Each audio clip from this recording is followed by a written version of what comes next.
Hey everybody, it's Trags, Mike Petralia outside TD Garden. This is Josue Pavone. What's up, Trags? How you doing? As always, of WEEI and CLNS Media to answer your question better than the Celtics after game number 3. Celtics really were never in it.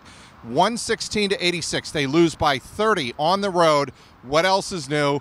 The Celtics fall to 1-5 on the road in the playoffs. Josue, when you take a look at game number 3, I wasn't surprised that they were blown out because this was a desperation game for the Cavs. Right. It kind of reminded me of when the team is down 3-0, instead of, obviously that wasn't the case, but that's the way they approached it. And you saw the difference in the entire Cleveland Cavaliers starting lineup, obviously starting with LeBron James. It trickled down. We saw the offense trickle down. J.R. Smith got going. Obviously he responded from that goose egg from game 2. And I feel like defensively they just couldn't. Defensively, they prevented the Celtics from doing what they really wanted to do, and they just looked very uncomfortable. Look, Josue, you can say what you want about the defense of the Cavs. The Celtics were incredibly sloppy to start this game. 2 things stuck out to me about game number 3 that bothered me.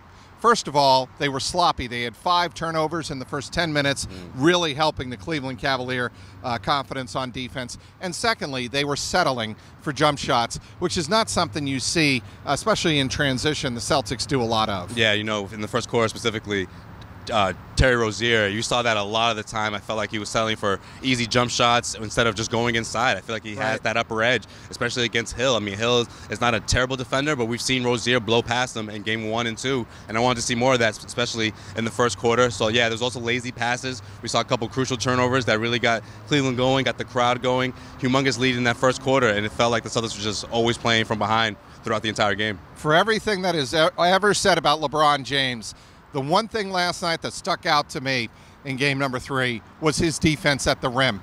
Whether it was Aaron Baines, Jason Tatum, you name it, he was there to protect the rim and block shots. It looked like vintage LeBron, something that we haven't seen. Obviously we know what he can do defensively, but he really turned it up a notch in game 3.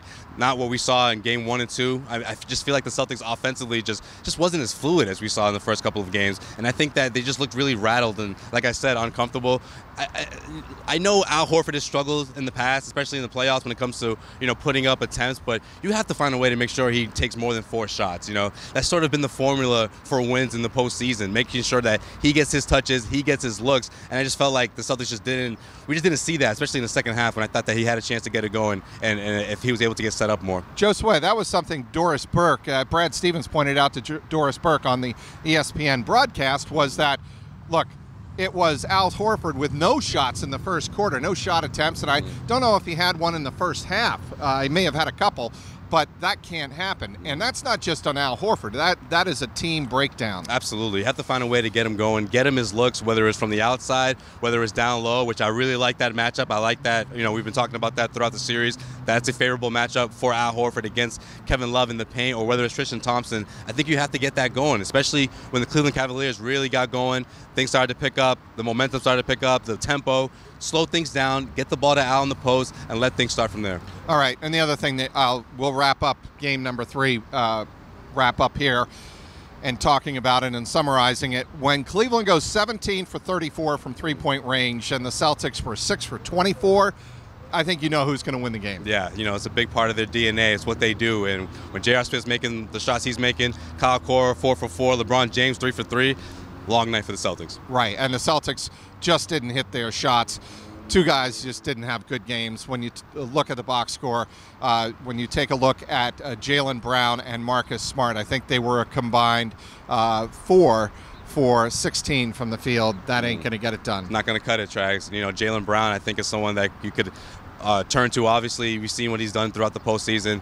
Get him going as well. You know how he is on the sidelines, and how he can really get the team into it when he gets going. Those rah-rah moments. We have to see more of that in Game 4. Hopefully, he can turn things around. All 5 Cleveland starters in double figures. Only 3 of the Boston starters in double figures. The Cavaliers stay alive in this best-of-7 Eastern Conference Finals with a 116-86 romp over the Boston Celtics. Game number 4 will be Monday night, also in Cleveland, before the series, as we know now, will return to Boston for game number 5 on Wednesday. Outside TD Garden, Mike Petralia for Josue Pavone, CLNS Media.